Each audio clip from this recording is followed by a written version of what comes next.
At Blackwater House, the sea announced the morning before the servants did. It struck the cliffs below in long, deliberate blows, shaking the windows of the breakfast parlour and sending a faint tremor through the silver laid upon the table.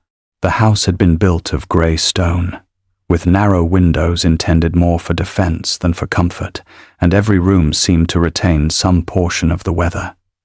Salt whitened the iron hinges, damp gathered in the corners of the stairwell. Even the velvet curtains in the drawing-room carried the cold, mineral scent of the coast. Miss Eleanor Ashcombe now, by an arrangement of land, debt, and family pride. Her Grace, the Duchess of Caldermere, stood at the breakfast-room window with one hand beneath her elbow and watched the horizon disappear. There was no line between sea and sky.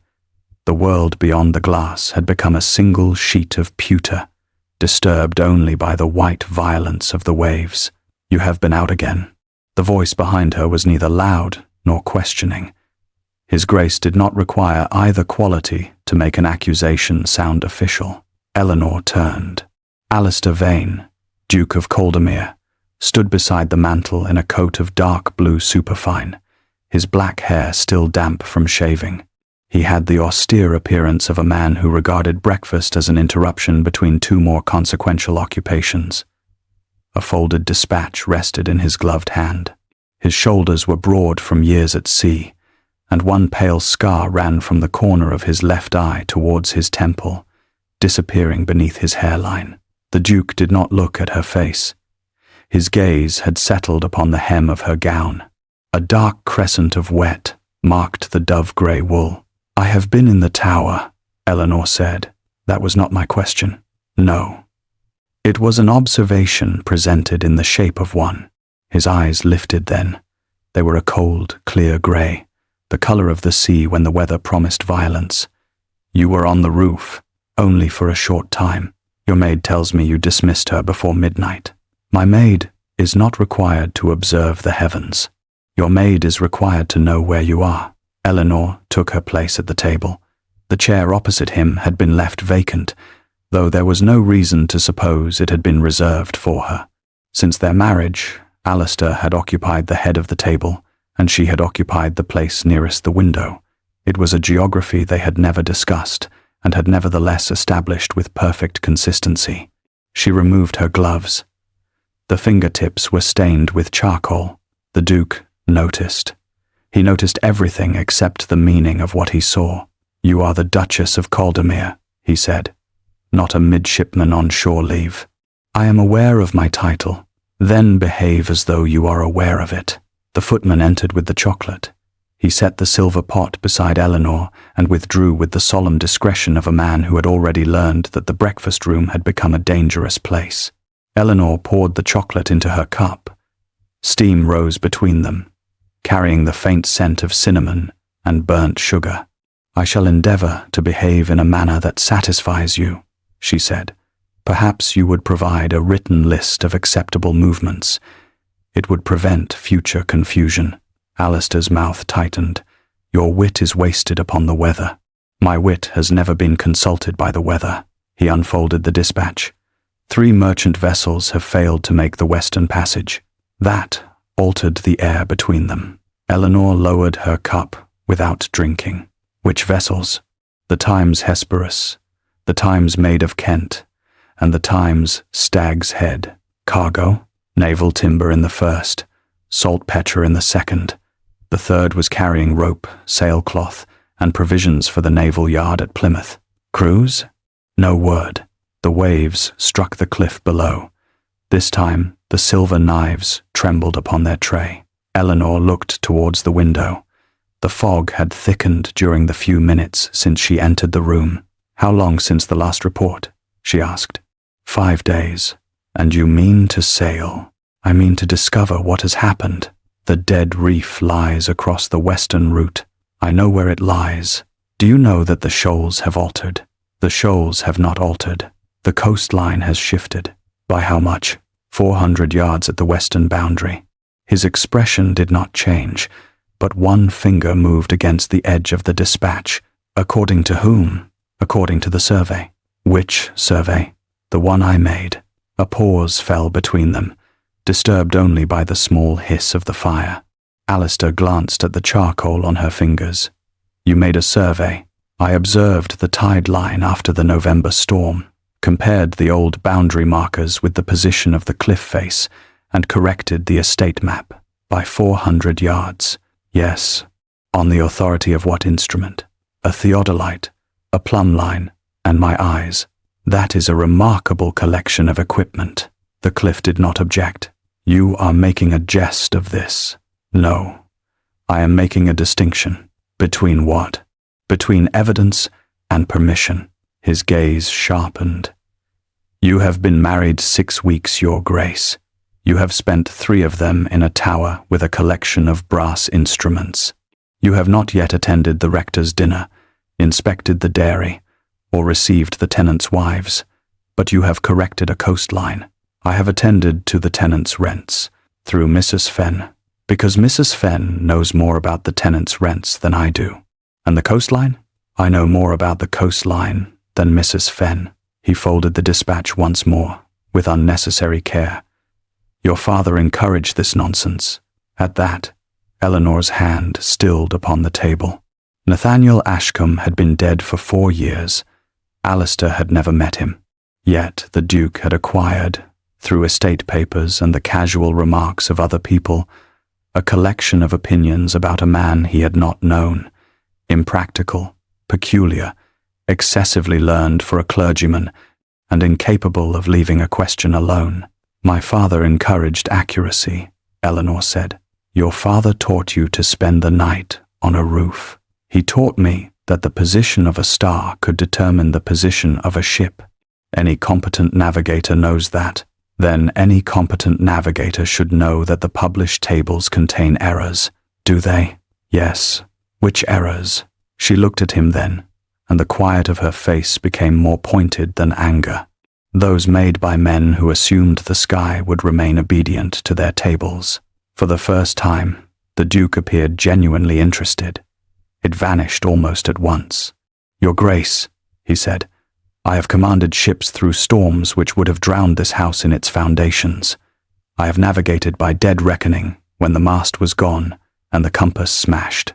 I do not require instruction in the use of the heavens from a woman who refuses to keep to her own bed. You do not require instruction, Eleanor replied.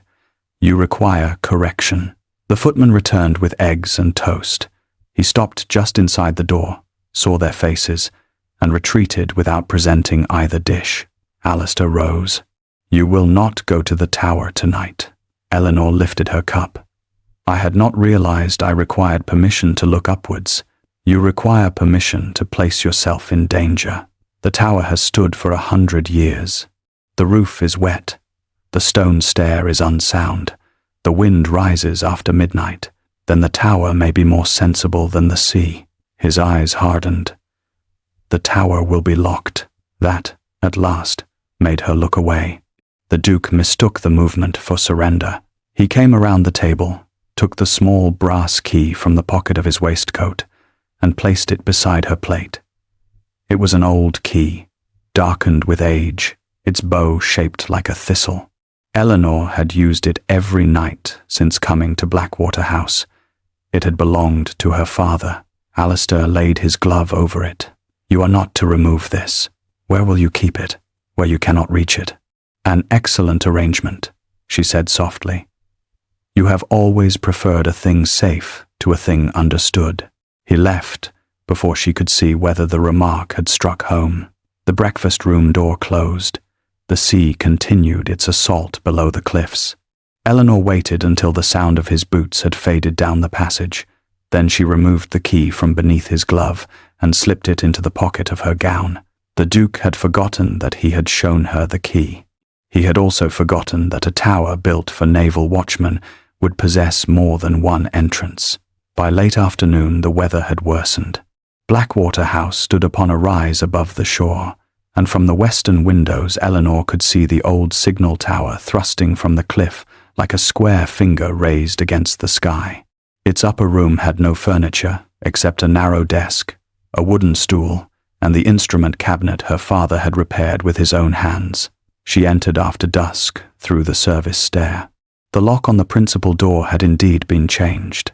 Alistair had chosen a new iron mechanism of impressive strength. The service stair, however, opened behind a panel in the lower gallery, where generations of housemaids had stored coal scuttles and broken frames. The panel's hinge complained softly as Eleanor pressed it aside. She carried a lantern with its flame turned low. The tower smelled of stone, old dust, and salt.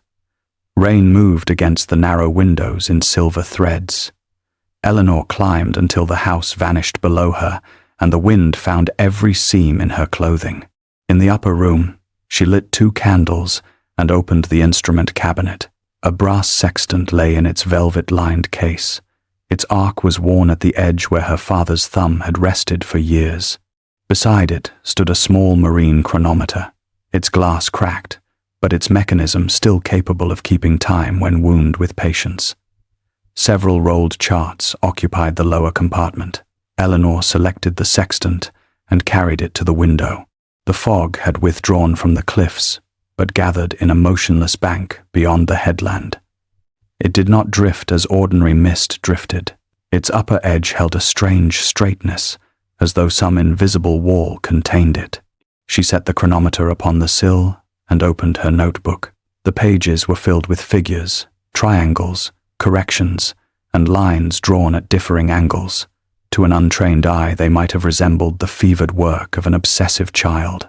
To Eleanor, they described a system: latitude, altitude, apparent bearing, and the unacknowledged variations that made the western waters treacherous. She aligned the sextant with the first visible star. Not the star she required. She waited. Cloud moved across the heavens, leaving a narrow wound of darkness above the sea. Through it appeared the North Star, faint and unsteady. Eleanor adjusted the instrument. The measured angle differed from the Admiralty table by nearly 3 minutes. 3 minutes could place a ship upon stone. She wrote the figure down. A step sounded behind her. Alistair stood in the doorway. He had changed into a heavy naval coat, though he had not yet left for the harbour. In one hand, he carried a wooden box. The sight of it tightened Eleanor's chest before she could prevent the reaction. "That is not yours," she said. "It was found among your father's papers. Give it to me." He entered without answering. The box bore a brass plate, upon which the initials N.A. had been engraved. Eleanor had seen it only once before, when she was 17. Her father had kept his most private calculations inside it. Beneath the chronometer and the star tables he refused to show anyone. Alistair placed the box upon the desk. The wood struck the edge of the instrument cabinet. The cracked chronometer slid from the sill. Eleanor moved, but not quickly enough. It struck the stone floor. The glass broke entirely. A tiny spring leapt loose and spun beneath the desk. For a moment, there was no sound except the wind. Alistair looked down at the ruined mechanism. It was already damaged. It was keeping time. "It is a defective instrument. It was my father's." A sentimental distinction. Eleanor knelt and gathered the pieces of glass in her palm. One cut her finger. A bright bead of blood appeared against the brass. Alistair's attention shifted to it. "You should not touch broken glass, nor should you touch what you do not understand." His jaw set. "I have no desire to quarrel." "Then do not arrive carrying my father's papers as though they were naval stores. I leave for the harbour within the hour, and you intend to take the fleet west. Yes, do not pass the dead reef by the standard bearing." He regarded her with the patience of a man restraining impatience by force. "Why? Because the compass will not hold. It has held for every ship sent through those waters, until now. Your evidence?" She placed the sextant upon the desk and turned the open notebook towards him. "The magnetic variation has changed along the western shelf. The fog is not merely atmospheric. Warm water is rising beneath the reef, disturbing both the needle and the apparent horizon." "You have measured the water beneath the reef?" "I have measured the coast, the tides, and the stars, from a tower, from several positions, without a ship, Without an admiralty commission, if that is what you mean. He picked up the notebook. Eleanor's hand closed around the edge of the desk. Do not.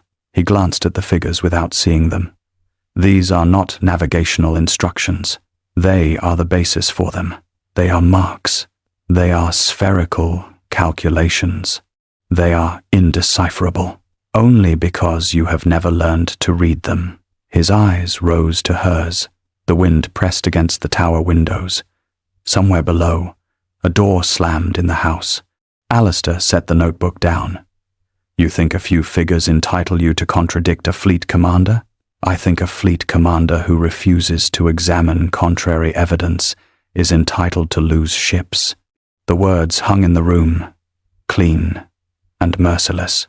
His face went still. Eleanor realized she had gone too far, only when she saw the change in him, not anger, precisely, but the closing of some inner door. You are very certain, he said. I am certain of the mathematics. And of your judgment? No. My judgment is why I continue checking it. That answer seemed to trouble him more than defiance would have done. He reached for the notebook again. This time, Eleanor caught his wrist. The contact lasted no more than a second. His skin was cold from the wind. Beneath her fingers, the muscles of his arm tightened. Leave it, she said. His gaze dropped to her hand. Eleanor released him. He withdrew the key from his pocket and placed it upon the desk beside the broken chronometer. The tower will remain locked, he said. Then keep your key. I shall. He turned towards the door. Eleanor looked at the fog beyond the window. The sea had become featureless, but somewhere beyond it 3 ships were preparing to enter waters whose dangers had already been written down by a dead man and dismissed by the living. Before Alistair crossed the threshold, she lifted the sextant. Your Grace. He paused. When you see the stars appear in the wrong places, do not trust the compass. He looked back at her, waiting for an explanation. Eleanor gave him none. Instead, she opened the notebook to a fresh page and drew a small mark beside the corrected latitude, a mark shaped like a broken crown. Alistair left. She listened to his footsteps descend, steady and absolute, until the tower held only the wind again. Then Eleanor crossed to the eastern wall, pressed her palm against a seam in the stone, and found the hidden latch. The service stair opened below her. Before she extinguished the candles, she looked once more towards the sea. A single lantern moved beyond the headland, then a second, then a third. The fleet was underway. Far beyond them, the fog waited over the dead reef, white as bone beneath the darkening sky. Eleanor slipped her father's notebook inside her bodice and closed the tower door behind her. By noon the following day, the sea had swallowed the fleet, not the ships themselves. Eleanor could still see the tops of their masts when she stood upon the western terrace, though they appeared and vanished behind torn veils of rain. The Times, resolute Times, lay beyond the headland with 2 escort vessels in attendance, their dark hulls reduced by distance to narrow strokes upon the water. But the sea had swallowed their certainty. The weather had changed before dawn. A hard wind came out of the southwest, carrying rain that struck the windows in slanting lines and turned the drive into a ribbon of brown water. The chimneys smoked badly. Servants moved through the house with shawls over their heads, for the corridors had grown as cold as the outer steps. Eleanor stood at the terrace doors with a folded dispatch in her hand. It had arrived from the harbor just after breakfast, delivered by a boy whose boots were filled with mud and whose left sleeve was torn from shoulder to cuff. He had not been able to say whether the fleet had sailed or merely shifted anchorage. He knew only that the Duke had sent for additional sounding lines and ordered every shore lantern extinguished.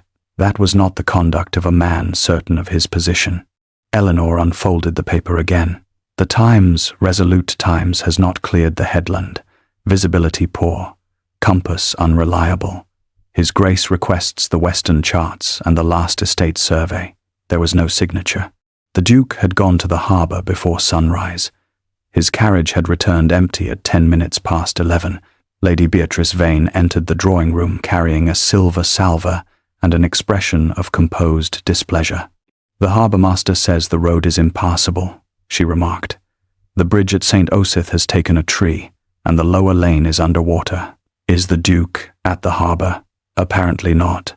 He may be aboard the Times, resolute. Then he has sent his carriage back for the pleasure of alarming us." Eleanor folded the dispatch along its original crease. "He requested the Western charts." "Which charts?" "The official Admiralty survey and my father's coastal soundings." Lady Beatrice's brows rose. "Did he request them in that order?" "No." "Then he may be learning." A footman appeared at the open door. "Your Grace," he said. "The Duke has returned." Eleanor looked past him. Alistair stood in the entrance hall, water streaming from the brim of his hat and the hem of his greatcoat. He had removed one glove, but still held the other in his teeth, while he attempted to unfasten the buttons at his wrist. There was mud upon his boots, rain upon his shoulders, and a narrow cut along his cheek. He saw Eleanor before the footman had finished speaking. "Your Grace," he said. "Your Grace." The footman took the Duke's coat. A quantity of rainwater fell upon the marble floor. Lady Beatrice glanced at the spreading puddle. "The house is delighted to receive the sea in person." Alistair ignored her. His eyes remained upon Eleanor's hand. "The charts. They are in the tower. Bring them." "You have a footman." "I require the Western survey, not a footman." "The Western survey is not a single document." "Then bring all of it." Eleanor regarded the water dripping from his sleeve. "You are bleeding. It is superficial. So are most warnings before they become disasters." His expression sharpened, but Lady Beatrice moved between them with the ease of a woman who had spent 30 years interrupting quarrels before furniture was damaged. "You will change your clothes before you order anyone to climb a tower in this weather," she said to Alistair. "The housekeeper will send broth to the blue room." "I have no time for broth. You have time to shiver upon my floor." The Duke looked as though he might object. Then a gust struck the front of the house with such force that the tall windows rattled in their frames. Lady Beatrice smiled without warmth. "There, even the weather agrees with me." He went upstairs. Eleanor waited until he had disappeared before turning to the window. Beyond the rain, the 3 vessels were gone. Not hidden, gone. At 2 o'clock, the harbour bell began to sound. It rang once, then silence, then twice in quick succession. Eleanor moved to the terrace doors. "That is not a storm signal," Lady Beatrice said. "No. Should I ask what it means?" "It means the harbour-master has seen something he does not wish to describe in a letter." Another pause. Then 3 bells. Eleanor crossed the room and took the key to the tower from her pocket. Lady Beatrice watched her. "Your husband has retained the household key. He retained the key to the principal door. You have already discovered the service stair." "I have." "Then I shall say nothing." The rain continued until evening. The Duke did not return to the harbour. Every road leading from Blackwater House had become impassable, and the sea had risen over the lower causeway. A groom sent to inquire after the vessels came back at dusk, with his horse white-eyed and lathered. He reported that the shore station had lost sight of the fleet before the noon bell. The household settled into an uneasy quiet. At 8 o'clock, a servant brought word that the Duke wished to see Eleanor in the library. She found him standing before the long table, sleeves rolled to his forearms, his hair still damp from the rain. A map had been spread across the polished wood and held flat at its corners by 4 brass candlesticks. It was the Admiralty chart of the western coast, its blue shallows and black soundings illuminated by candlelight. Her father's survey lay beside it. Alistair had opened the chart case. Eleanor stopped in the doorway. "You sent for me." "I did." "Have you found what you wanted?" "That depends upon whether what I want exists." "Then we are both in the same difficulty." He placed one hand upon the map.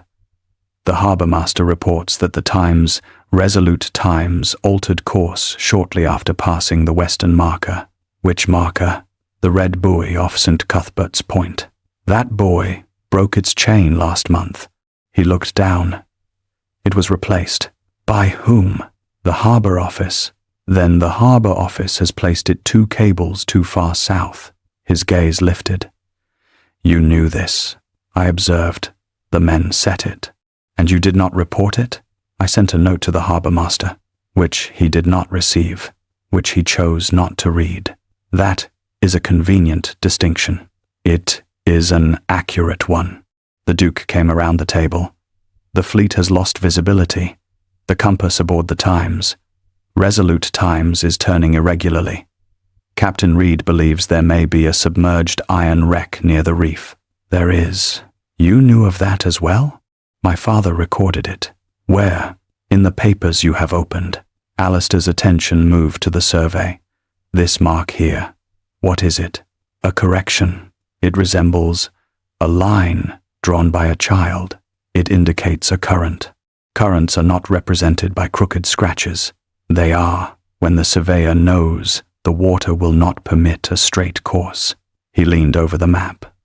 The official chart gives a depth of 20 fathoms. The official chart is wrong. You say that with remarkable ease. I say it because I possess soundings. Taken when? Over 3 seasons. By whom? My father. His curate. 2 fishermen. Myself. His head came up. You went to sea? I went aboard a fishing boat. In what capacity? To take measurements. Without an experienced navigator? With 3 experienced fishermen who could read the tide by its color. That is not navigation. It is the beginning of it. He placed both hands upon the table. You expect me to take a fleet into dangerous waters on the testimony of a clergyman, a curate, 2 fishermen, and a woman with a brass instrument. I expect you to compare the evidence before you condemn it. I have compared it. The figures are inconsistent because the local magnetic variation is inconsistent. Magnetic variation does not change by the hour. Not ordinarily. Then you are suggesting... I am suggesting that the reef is not behaving ordinarily. The words fell between them, with the weight of a door being closed. A log shifted in the grate. Rain streamed down the black windows. Alistair's voice became quieter. Explain it plainly. Eleanor came to the table and bent over the chart. The reef lies where 2 deep channels converge. The warm current rises beneath the western shelf at certain stages of the tide. It disturbs the compass, but not uniformly. A ship may be carried north while her instruments indicate east.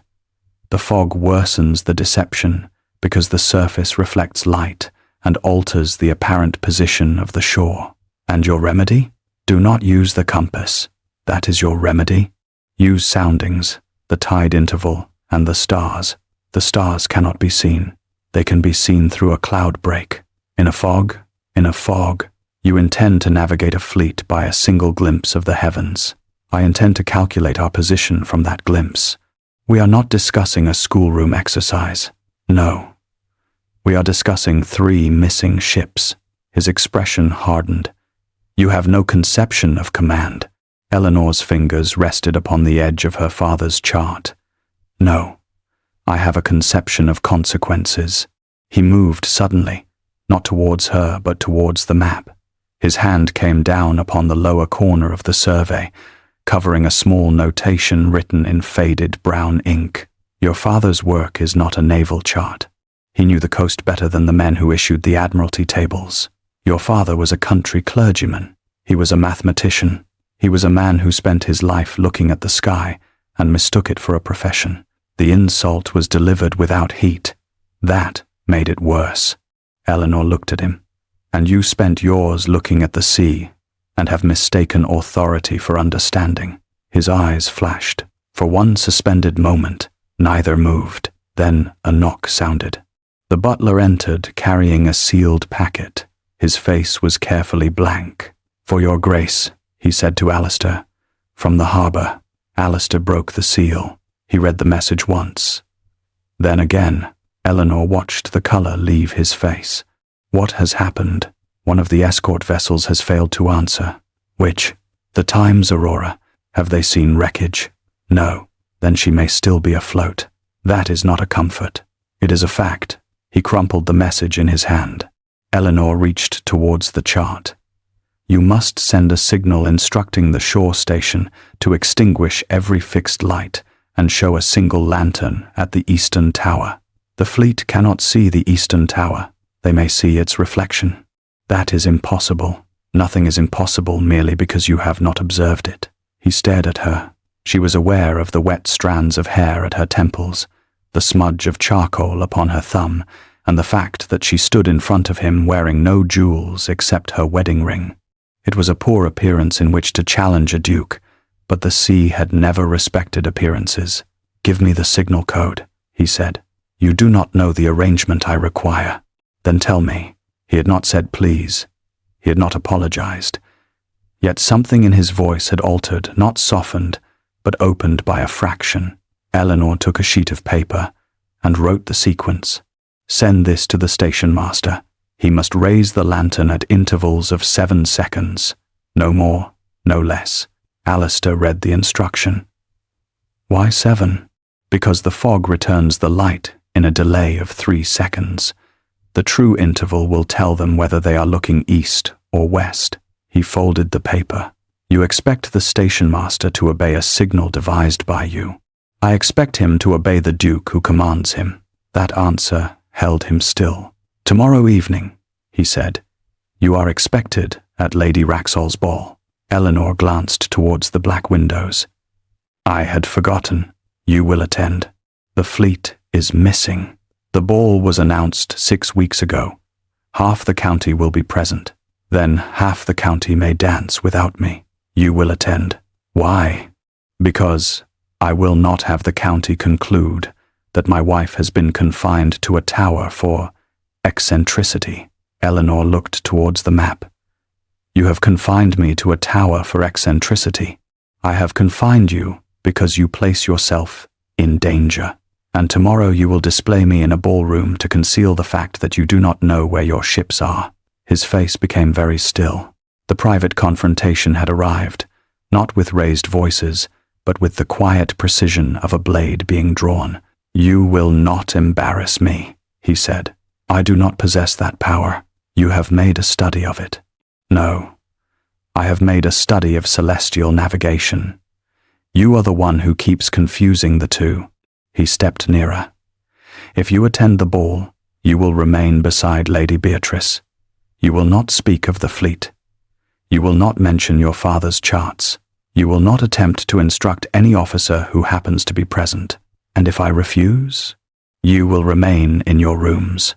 Then, the choice is between being displayed as a duchess and imprisoned as a fool. His voice dropped. You are determined to make an enemy of me. I married a man who had already decided I was one. For the first time, the Duke looked wounded. It vanished almost immediately, but Eleanor had seen it. He turned away and gathered the official charts. The ball begins at 9. Then you had better pray the sea returns your ships before the musicians begin. Alistair stopped at the door. Eleanor bent over the map and placed one finger upon a pale, unmarked section of water beyond the dead reef. Your Grace, she said. He looked back. She lifted her finger. There is a passage here. His gaze followed the point. There is no passage.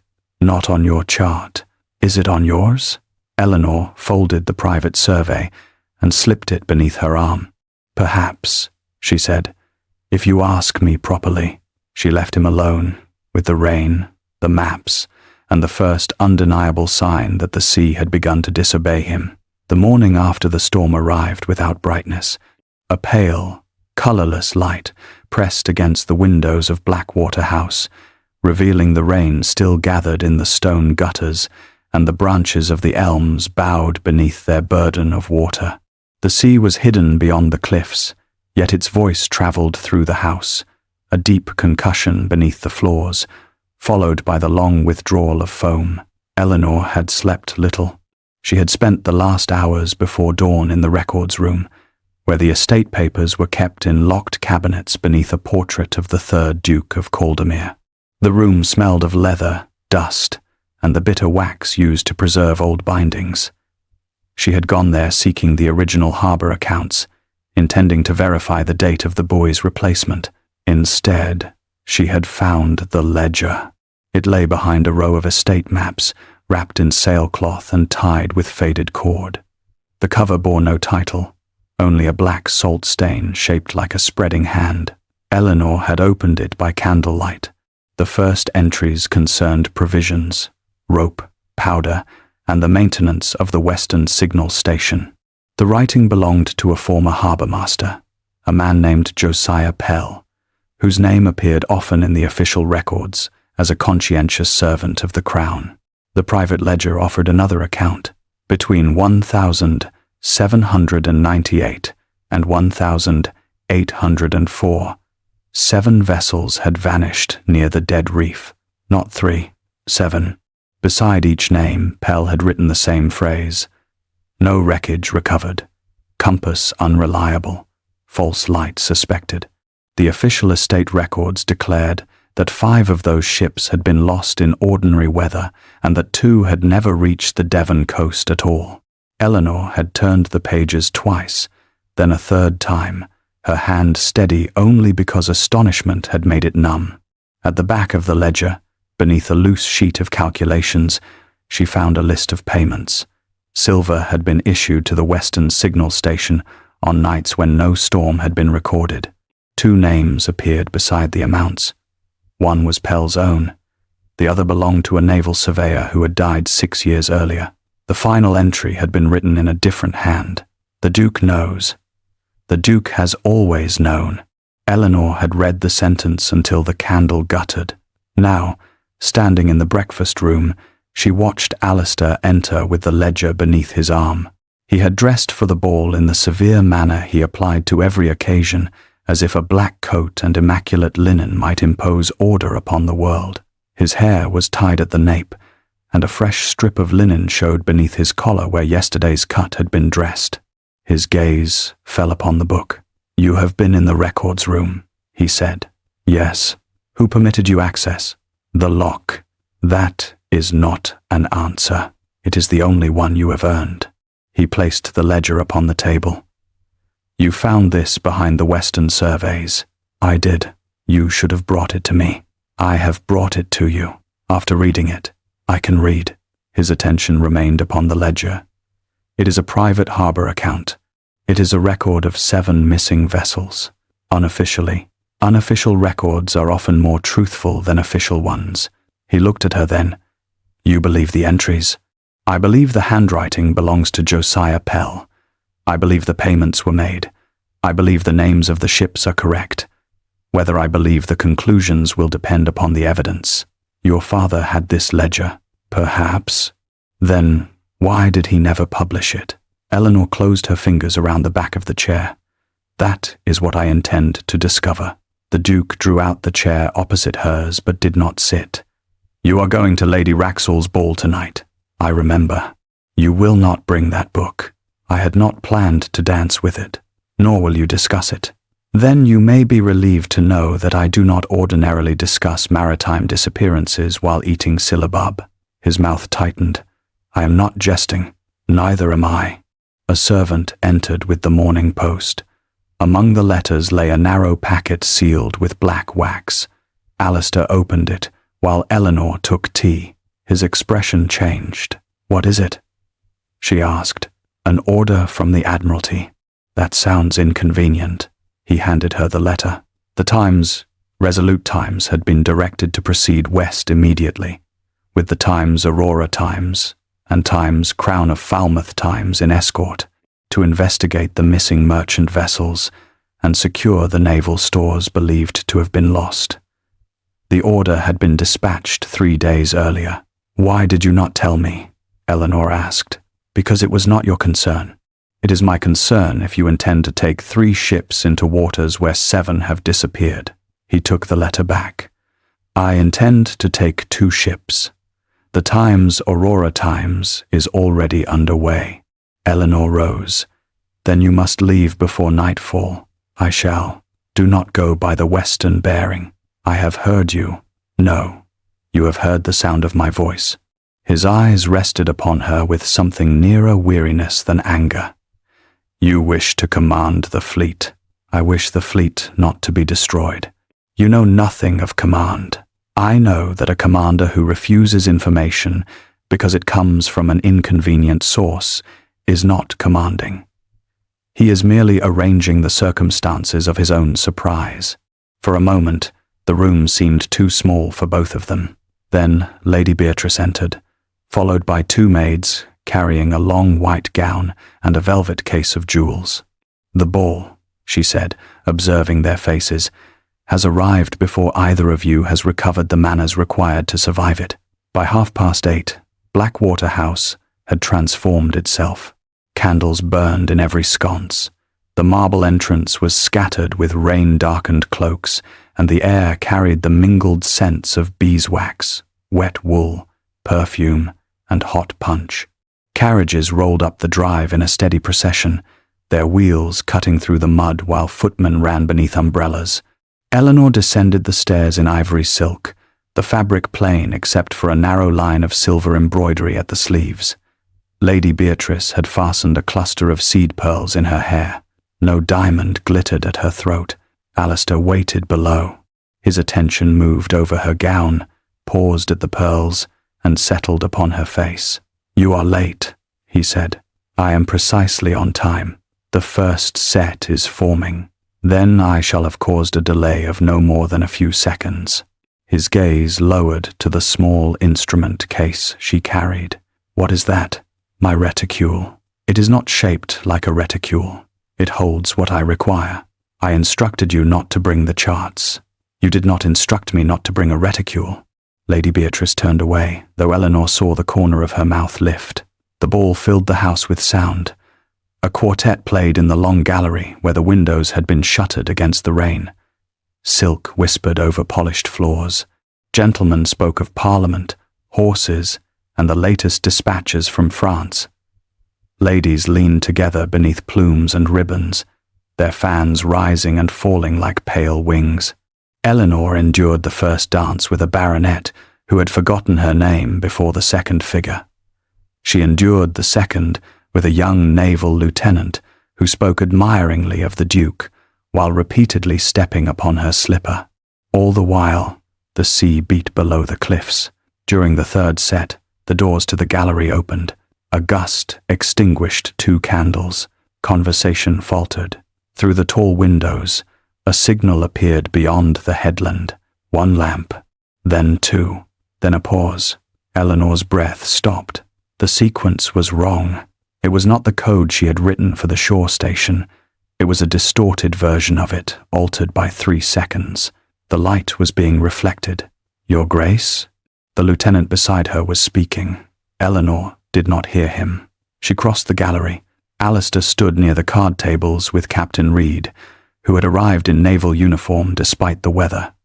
Several guests turned to watch as Eleanor approached.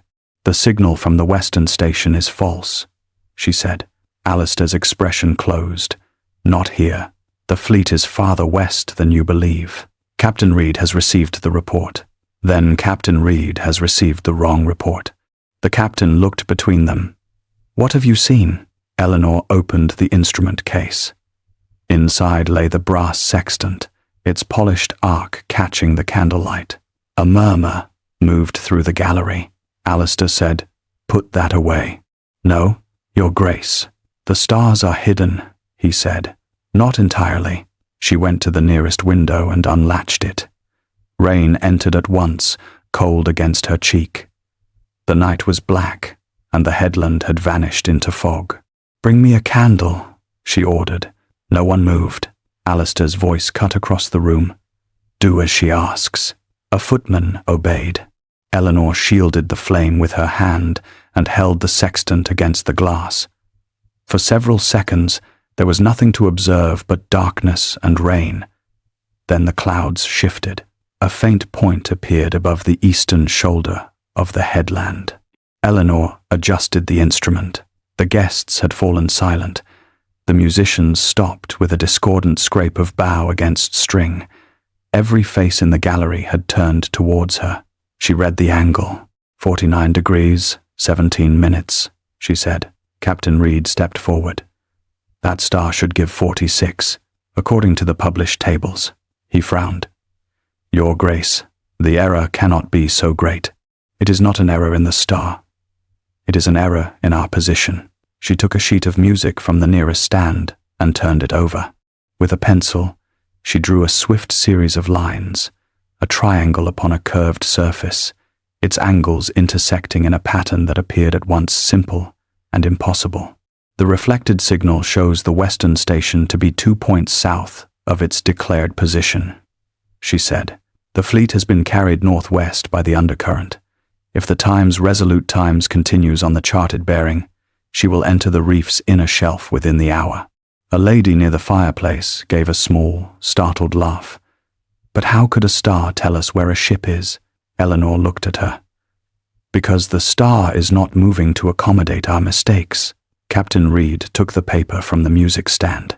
This is spherical navigation, he said slowly. Yes. Where did you learn it? My father. The captain examined the figures again. I have seen corrections resembling these. They circulated among instrument makers in London. Alistair's gaze snapped towards Eleanor. She felt the room change. The anonymous notes. The letters signed E. Ash. The tables she had sent through Mr. Hargreaves of Fleet Street, never imagining that one might reach a man aboard the Duke's flagship. Your Grace, Alistair said quietly, what have you been publishing? Nothing under my own name. That was not my question. No, it was not. Before he could press her, the signal beyond the headland changed. 3 lanterns appeared at once. Then darkness. Captain Reed's face drained of color. That is no shore sequence, he said. A cannon report rolled across the coast. The guests cried out. A glass shattered near the punch table. Another report answered, farther away and from the wrong direction. Eleanor closed the sextant. The fleet is firing by echo, she said. Alistair turned to Captain Reed. Get the boats launched. Your Grace. The causeway. Then take the cutter from the harbor. It will not pass the reef in this weather. Eleanor looked towards the black windows. Yes, she said. It will. Alistair faced her. For the first time since their marriage, he did not tell her to remain behind. Instead, he said, What do you require? Eleanor closed the instrument case and held it against her side. A ship that will obey the truth, even when the truth displeases its captain. His eyes met hers across the candlelit gallery. Outside, beyond the fog, the sea thundered against the dead reef. The harbor had disappeared beneath the rain by the time Eleanor reached it.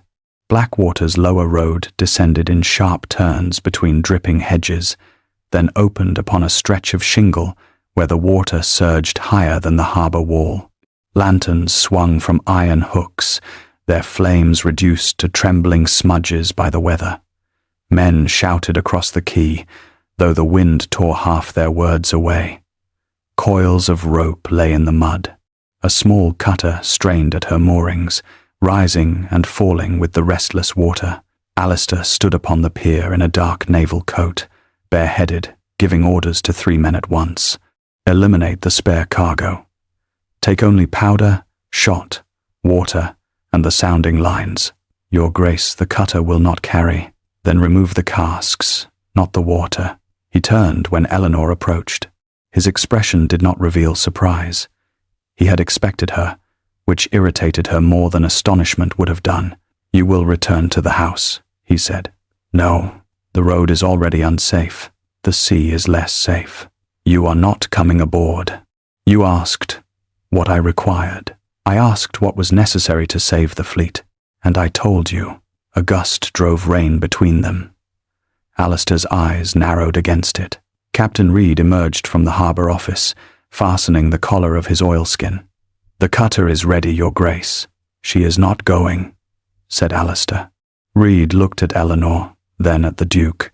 She has the sextant.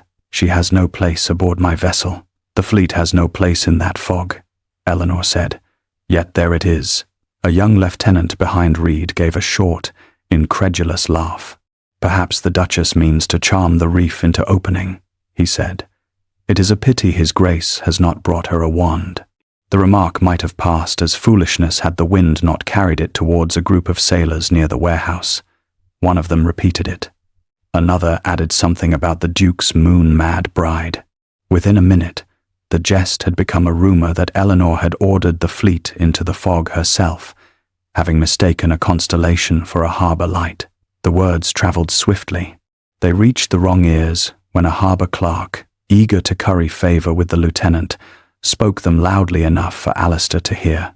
"And they say she has been drawing secret charts in the tower, Your Grace.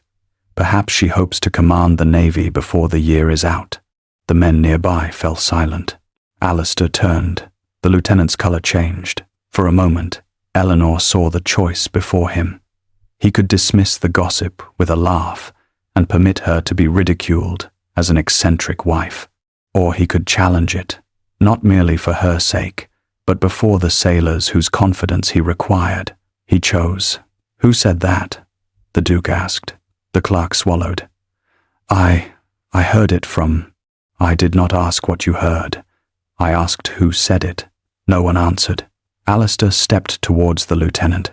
"You made the remark. It was no more than a jest. A jest is a form of speech. You shall be accountable for it. Your Grace, I meant no offense. You meant to diminish a woman whose calculations you have neither read nor understood." The lieutenant glanced at Eleanor. "With respect, sir, she has no naval commission." "No," said Alistair. "She has something more useful at this moment. She is correct." The words struck the pier more cleanly than the wind. Eleanor did not move. Alistair addressed the assembled men. "You will speak of the Duchess of Caldermere with the respect due to her rank and her service. Any man who finds that instruction difficult may remain upon shore and explain his preference to the harbour master." The lieutenant lowered his eyes. Reed's mouth twitched, though whether with approval or relief Eleanor could not tell. Alistair turned back to her, board the cutter. It was not an apology. It was not an invitation. It was, nevertheless, the first order he had given her that contained trust. The cutter pushed away from the pier under reduced sail. Eleanor stood at the bow, one hand upon the wet rail, while the harbour receded into rain. Alistair remained behind to supervise the final loading, his figure growing indistinct beneath the swinging lanterns. She expected him to follow in the launch. He did not. The cutter rounded the harbour wall alone. Captain Reed joined her near the mast. "He means to take the flagship from the outer anchorage. He will not reach it." "You sound certain." "I am. Certainty is a dangerous cargo in these waters. So is ignorance." Reed gave a low grunt. "The Duke has been carrying both for some time." The cutter entered the fog. It came upon them not as vapour but as a wall. One moment Eleanor could see the harbour lights behind them. The next, the world narrowed to wet rope, black water, and the pale blur of Reed's shoulder. The air smelled of iron and brine. "Lower the sail," Eleanor ordered. The helmsman glanced at Reed. "Do it," said the captain. The canvas came down with a heavy slap. The cutter lost speed, but the water beneath her began to move with alarming purpose. The tide ran against the wind, pulling them sideways. Reed took the compass from its bracket. The needle revolved once, twice, then settled upon a direction that contradicted the swell. He swore softly. Eleanor opened the sextant case. Rain had entered despite the oilskin covering. She wiped the instrument with the corner of her sleeve and looked upwards. There was no sky. "Sound," she said. The leadsman cast the line. The weight vanished. 15 fathoms. Again in 20 seconds. A bell sounded through the fog. One note, then another, much nearer. Reed turned his head. "The time's resolute?" "No. How do you know?" "The interval is wrong." "Between the bells?" "Between the echoes." She lifted the sextant towards a torn place in the fog. A faint star appeared and vanished. Eleanor calculated beneath her breath. The cutter lurched. "Starboard," she said. The helmsman obeyed. A sound like the cracking of a mast came from ahead. The cutter swung away from it, and something pale scraped beneath the water. 7 fathoms, cried the leadsman. Reed looked at Eleanor. She held the sextant steady. We are approaching the outer shelf. The flagship lies beyond it. You intend to cross? I intend to reach it before it breaks. The Times, resolute Times, emerged without warning. Her bow appeared first, black and towering, her lower hull concealed by fog. A lantern burned at the quarterdeck, throwing a sickly light across the rain. Men leaned over the rail, shouting. The cutter came alongside at an angle that would have crushed both vessels, had Eleanor not seized the tiller and ordered the helmsman to hold her off. The cutter struck the flagship's side with a violent jolt. Reed caught the rope. Eleanor climbed. The ladder swung against the hull. Water rose beneath her boots. She reached the deck just as the cutter dropped away. Alistair stood near the wheel. His coat was soaked through. His face appeared carved from the same dark material as the deck beneath him. "Below," he said. "No, go below. The compass is false. I know. The ship is 3 points north of your presumed position. I know where I am. You know where you believe you are." His eyes flashed. "You will not contradict me before my officers. I will contradict you before the sea itself if necessary." A tremendous wave struck the Times, resolute. The deck rose beneath them. Men stumbled. A lantern swung loose from its hook. The forward mast groaned. "Hard to starboard," Alistair ordered. Eleanor looked beyond the bow, into the fog. "No." The helmsman's hands hesitated. Alistair turned upon him. "You heard me. If he turns starboard," Eleanor said, "we strike the shelf. Your proof?" "The depth." The leadsman cast the line. 10 fathoms. Another wave struck. "Hard to starboard," Alistair repeated. Eleanor caught the wheel. The helmsman released it as though it had burned him. Alistair seized her wrist. His grip was firm, not cruel. "Remove your hand. You are endangering my vessel. Your vessel is already endangered. Release the wheel. Give me one reason. The next sounding will be 7 fathoms. The line went down. The leadsman's face blanched. 7 fathoms. A murmur passed along the deck. Eleanor kept her gaze upon the darkness ahead. 2 points to port. Reduce the forward sail. Alistair did not move. "Your Grace," said Captain Reed, "we have no room to debate." The Duke looked at the sea, then at the woman gripping his wheel. 2 points to port, he ordered. The ship turned. The fog closed around them. For the next quarter hour, Eleanor navigated by fragments. A brief star through a rent in the cloud, the interval between the waves striking port and starboard. The soundings falling from 10 fathoms to 7, then rising abruptly to 13, the direction in which the fog moved across the deck. She drew a figure in chalk upon the wet planks. 3 intersecting arcs, each marked with a number. Alistair watched. "What is that?" "The vessel's position. You cannot know our position from 3 measurements. Not 3 measurements, 3 relationships. Explain." She did not look at him. "The height of the star gives latitude. The interval of the echo gives distance from the cliff. The sounding tells us which current has us." He studied the chalk marks. "And if your star is wrong, it is not wrong. If your calculation is wrong, then the reef will correct me." A wave broke over the quarterdeck. The helmsman cried out as the wheel tore against his hands. Reed took 1 step towards him and fell heavily against the rail. The impact sounded dull beneath the storm. "Captain!" someone shouted. Alistair went to him. Reed's forehead had opened against the iron fitting. Blood mixed with rain and ran down his face. "I am well," Reed muttered. "You are not," said Eleanor. "I have commanded through worse." "Then, command from the deck." Alistair looked towards the wheel. The helmsman had gone white. His fingers trembled upon the spokes. The Times, resolute Times, gave a long, grinding shudder. Stone, beneath the keel. Every man on deck froze. Eleanor raised the sextant. Above them, through a narrow cleft in the fog, the North Star emerged, faint, cold, and perfectly placed. She measured its altitude. Then she said, "Port 1 point." No one moved. Alistair's voice came quietly behind her. "You heard the Duchess." The helmsman obeyed. "Ease the stern sail. Ease the stern sail. Sound 5 fathoms." A gasp ran through the men.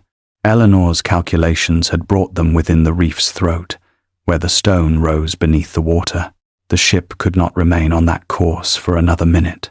Starboard, 1/2 point. The helmsman turned the wheel. Hold. The ship entered a channel so narrow that the sea struck both sides of the hull. Pale stone showed beneath the surface, gleaming whenever the lightning brightened the fog. Alistair stood beside Eleanor now. He did not touch her.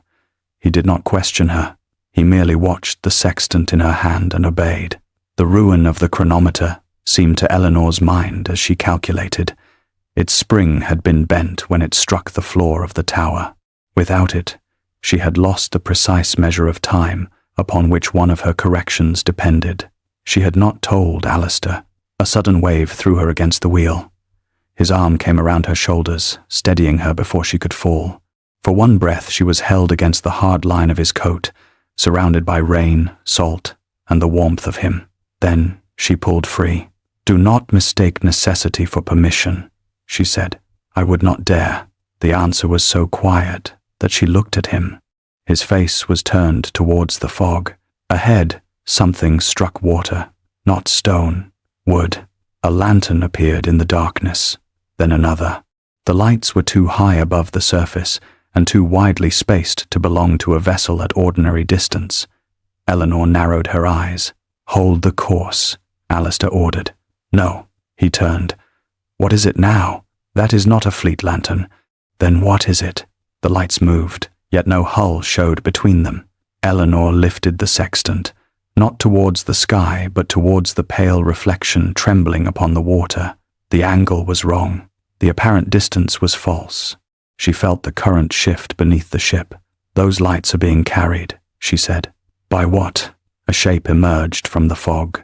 It was a ship, but it traveled without running lights, its hull black with wet and its sails furled. The markings upon the bow had been scraped away. Men stood along the rail in silence, weapons visible beneath their cloaks. Behind it, the reef thundered. Captain Reed, pale and bloodied, rose upon one elbow. "Pirates!"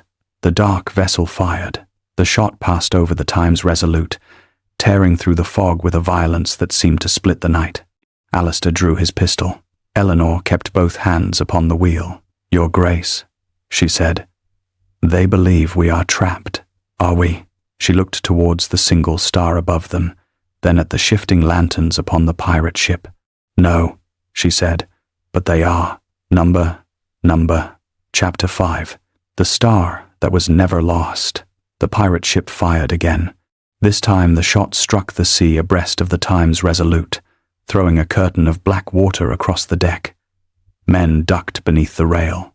The ship heaved, and the fog closed over the wound in the night, as if the sea had swallowed the sound. "Guns ready," Alistair ordered. The gun crews moved to their stations. Powder passed from hand to hand. The dark vessel ahead remained almost invisible, except for the 2 false lanterns swinging above its deck. Eleanor watched them. "They are not where they appear," she said. Alistair stood beside the wheel. "You have said that of everything in this fog, and so far, I have been correct. Can we fire upon them?" "Not yet." His head turned. "Not yet?" The lanterns are reflected upon the mist. Their hull lies farther to starboard than the lights suggest.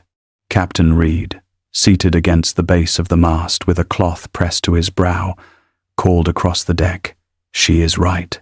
The echo came from the starboard quarter. Alistair raised his pistol. "How far?" Eleanor listened. The ship creaked. Water hissed along the hull. Somewhere in the fog, a bell gave a single, dull note. 300 yards, she said. "Perhaps less. Perhaps. The current is carrying them towards us. Then we fire." "No." If you fire now, the shot will pass behind them. His expression became almost forbidding. You have a very high opinion of your calculations. I have a better opinion of them than I have of your temper. A cannon muzzle flashed through the fog. Eleanor moved the wheel sharply. The shot passed across the bow, close enough to tear splinters from the rail. Alistair caught her shoulder as the deck shifted beneath them. "Hold her," he shouted. "I am holding her. Your Grace, the enemy is to port. The enemy is beneath the false light. That is not the same thing." She looked beyond the bow. The fog had thinned by a degree, and there briefly appeared the jagged outline of a limestone outcrop. It rose from the sea like the broken wall of a drowned fortress. "Reduce sail," she ordered. Alistair repeated it. The Time's resolute times slowed. The pirate ship, expecting a crippled vessel, advanced. A voice carried over the water. "Duke of Caldermere, strike your colors and surrender." The speaker's tone was smooth, almost courteous. It possessed the confidence of a man who had arranged the scene before the actors entered it. Alistair looked towards Eleanor. "Do you know that voice?" "No." Captain Reed did. Gideon Rusk. The name moved through the officers like a chill. Rusk had once been a naval pilot. He had surveyed the Devon coast, memorized restricted soundings, and sold information to smugglers. He had vanished before a court-martial could be completed. Since then, his name had appeared in reports concerning wrecked merchantmen and vanished cargoes. Alistair's pistol remained lowered. "How long has he been using the reef?" "Long enough to know the ordinary channels," Reed said. "Not long enough to understand what changes them." The voice came again. "Your Grace, you have no wind, no compass, and no useful chart.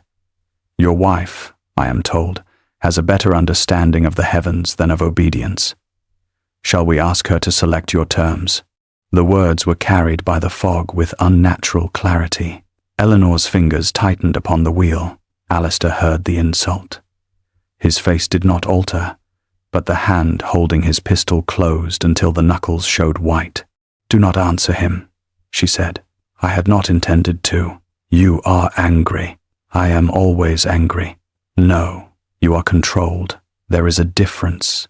For a moment he looked at her with an expression she could not read. Then he stepped towards the speaking trumpet. "Gideon Rusk," he called, "you have mistaken fog for an advantage." A laugh answered from the darkness. "I have mistaken nothing." The pirate vessel shifted position. Its lanterns swung, one after the other. Eleanor watched the movement. "He is using the current to make us believe he is broadside." Alistair looked at her. "What do you propose?" "The outcrop. Take us behind it." "Yes, that places us between the reef and his guns. It places us where his ship cannot follow. You are asking me to bring a three-masted vessel through a passage scarcely wider than her beam. I am asking you to trust the water. That is precisely what I refuse to do." The words came harder than he intended. Eleanor turned from the wheel. "No, you refuse to trust anything you cannot command." The deck fell strangely quiet around them. Rain struck the planks. The fog pressed against the rigging. "You locked me in a tower," she continued, her voice low enough that only those nearest could hear, "because you could not understand my work. You called my father's research nonsense because it did not come stamped with the approval of men you already respected. You would rather lose a fleet than admit a woman might have found what you had missed."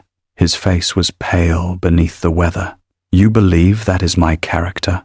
I believe it is your habit." A cannon fired from the pirate vessel.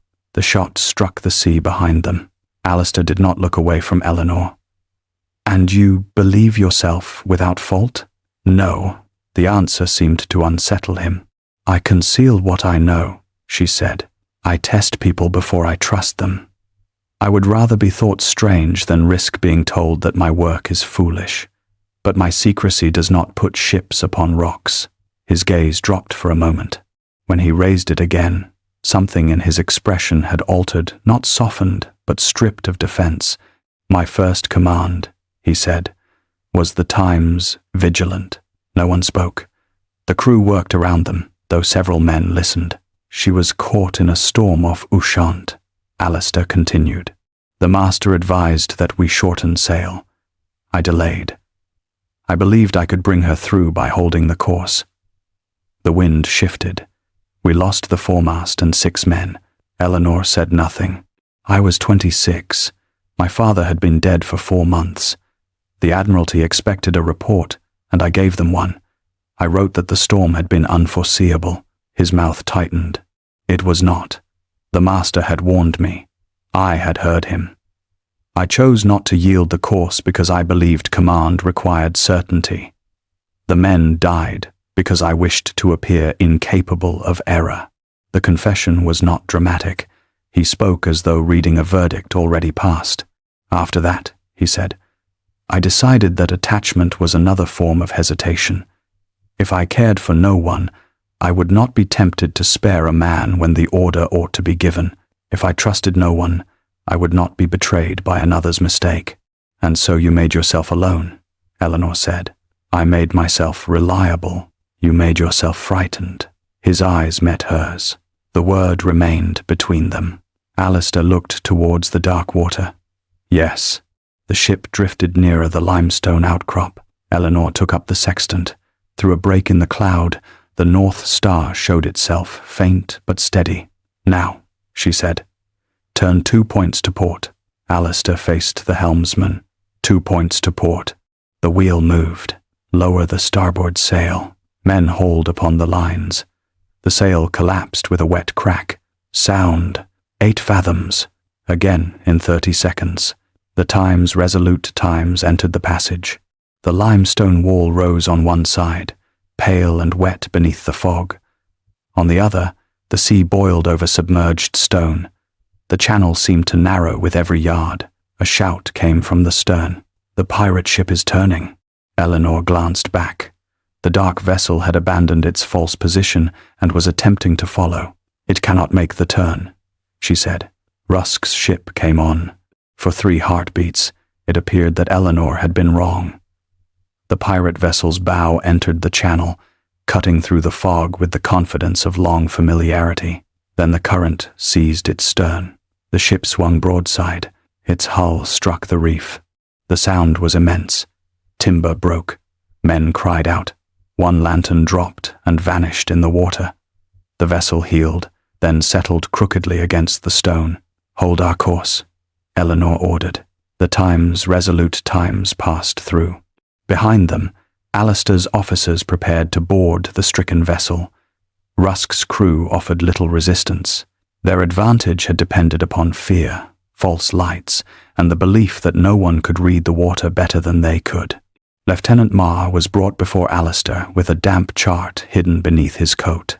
Reed recognized it at once. That came from the navigation room. Marr's face had lost its color. I did not give it to Rusk. No, said Alistair. You gave him the copy. It was an old survey. It contained the private soundings. Marr looked towards Eleanor. The Duchess's figures were never authorized. That was not permission to sell them, Alistair replied. The lieutenant's mouth worked. Rusk paid for information.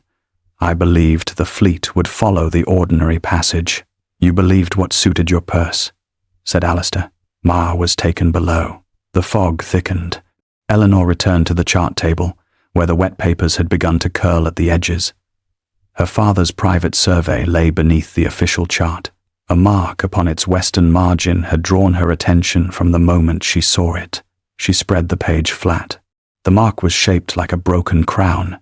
Below it, written in her father's hand, was a date, the date of his final voyage. Eleanor stared at the ink. Alistair came to stand opposite her. His shoulder was bleeding where a splinter had struck him, though he had not mentioned it. What is it? He asked. My father marked a passage beyond the reef. Your father died in these waters. He was presumed drowned. That is what the report says. She opened the ledger recovered from Blackwater House. The private entry lay before her. 7 vanished vessels. False lights suspected. Then the final line. The Duke knows. The Duke has always known. Alistair read it. His face changed. I did not know. he said. You knew there had been ships. I knew there were rumors. You knew my father's name was attached to them. I knew his research had been considered unreliable. By whom? He looked at the wet chart. My father. Eleanor did not speak. The previous Duke received Pell's report, Alistair said. He dismissed it as an attempt to conceal poor harbour management. He told me the Ashcombe papers were the work of a disappointed clergyman who wanted naval recognition. I believed him, and when you locked me in the tower, I believed I was preventing you from repeating your father's mistake, or from exposing yours. Yes, the admission came without resistance. The tide turned beneath them. The Times, resolute Times, lurched sharply to starboard. A sailor cried that the eastern shelf was drawing them in. Eleanor seized the chart. The passage in your father's mark is not beyond the reef, Alistair said. It is beneath the fog. She looked at him. He pointed to the date. The tide and moon correspond to tonight. If your father found the channel, he may have used the outcrop as a signal station. Eleanor lifted the sextant again. A fragment of sky appeared. She calculated. The figures settled into place. There, she said. The channel runs between the outcrop and the eastern shelf. It will open for less than 10 minutes. What do you need? Sounding lines. The ballast shifted to port, and a cutter. I shall take the cutter. No, I know how to handle one. You know how to command men, and you know how to find the passage. Then we are both required. A quiet moment passed. Alistair removed his coat and placed it over her shoulders. It was heavy with rain and smelled faintly of salt, gunpowder, and cedar. I am not asking permission, he said. I am telling you, I shall be where you can see me. She looked down at the coat, then back at him. Very well. The crew worked as the tide pulled at them. Ballast shifted. Lines were carried forward. Alistair entered the cutter and rowed towards the hidden channel, marking its edge with weighted rope, while Eleanor directed him by lantern signals. The fog parted and closed around him. She watched the intervals between the lights. 3 seconds, she murmured. Now 2. He is too far east. She raised the lantern. Alistair's boat altered course. A sudden snap rang through the darkness. One of the lines had broken. The cutter vanished. Eleanor, said Reed. She ignored the fear that rose in her throat. A minute passed. Then 2. A shadow emerged beside the flagship. Alistair climbed over the rail, one hand pressed to his shoulder. His face was white, but his eyes found hers immediately. The channel is there, he said. I know. Your calculation was correct. I know that as well. He looked as though he might smile, though the expression never fully formed. The Times, resolute Times, entered the passage. Eleanor stood at the wheel. The fog lay thick upon the water, yet above it the clouds opened once more. The North Star shone through the darkness, not bright, not commanding, merely present. The ship passed between the black ridges. The keel cleared the stone by inches. Then the sea deepened. Behind them, the fog began to break. Dawn came slowly, staining the horizon with a thin wash of pearl. The surviving vessels appeared one by one beyond the reef. The pirate ship remained wedged upon the rocks, its crew under guard. On the exposed outcrop, the sailors found a rusted instrument case bearing the initials N.A. Inside lay a damaged chronometer and a letter sealed in wax long since softened by salt. Eleanor broke it with trembling fingers. The paper was addressed in her father's hand. To my daughter, who has always understood that the heavens are not remote, but exact, she read in silence. He had known the tables were wrong. He had known the Admiralty would resist correction. He had intended to publish the work under her name after securing proof from the dead reef. He had never returned. At the bottom, he had written, "Do not hide what you have measured, merely because men dislike the shape of the truth." Eleanor folded the letter. Alistair stood beside her. "I am sorry," he said. She looked at him. "For my father? For what I called him? For what I called you. For the tower. He did not reach for her. He did not ask to be forgiven. I thought control would prevent loss, he continued. It only ensured that I would be the last man to hear the warning. You nearly destroyed the fleet. Yes, you may have destroyed yourself. Yes, the honesty of it left no place for anger to rest. When they returned to Blackwater House, Alistair walked with her to the tower. He drew the new lock from the door and removed it with a ship's wrench. The iron fell upon the stone with a heavy clang. Then he took the broken chronometer from its case. I had the instrument maker at Plymouth repair it, he said. Eleanor accepted it. The glass had been replaced. The bent spring had been carefully restored. It ticked unevenly, but it ticked. You remembered, she said. I remember more than I once permitted myself to notice. She looked through the open doorway into the tower room. The desk awaited her. Her father's instruments had been cleaned and arranged, but not moved. Did you touch anything? Only the chronometer. Then you may enter. He stopped. May I? Do not make me regret the invitation. He came inside. For a time, they stood together beneath the narrow window, listening to the sea settle below the cliffs. Alistair placed one hand upon the desk, near but not upon hers. I do not know how to do this, he said. Do what? Be married to a woman I cannot command. Eleanor's gaze rested upon the restored chronometer. You might begin by listening. I have begun. And by not locking doors. I have removed the lock.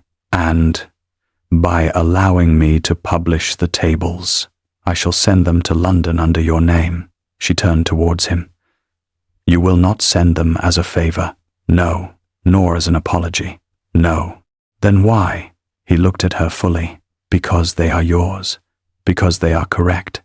Because when I stood upon that deck and every instrument failed, your voice was the only fixed point I possessed. The words were simple. They did not possess the polish of a declaration prepared for a ballroom. Perhaps that was why they reached her. Eleanor's expression softened, though she did not lower her guard entirely. Your Grace, she said, that sounds dangerously like trust. It may be. Then you must take care. It is an unfamiliar condition. I have survived worse. She almost smiled. You once said that of storms. I was wrong about many things. Outside, the last of the fog lifted from the sea. The fleet rode beyond the dead reef, battered but afloat. The ruined pirate vessel lay upon the rocks, and the white passage through which the Times, resolute Times, had escaped was already disappearing beneath the returning tide. Eleanor placed the sextant upon the desk. Alistair looked at it, then at her. Will you show me how to read it? Not tonight. Tomorrow? If you can carry it, without damaging it, I shall make the attempt. She extended her hand, not as a wife offering obedience, nor as a navigator offering command, but as a woman granting a measured and difficult permission. Alistair took it. His fingers closed around hers with careful restraint. The tower door remained open. Together, they stood beneath the returning stars.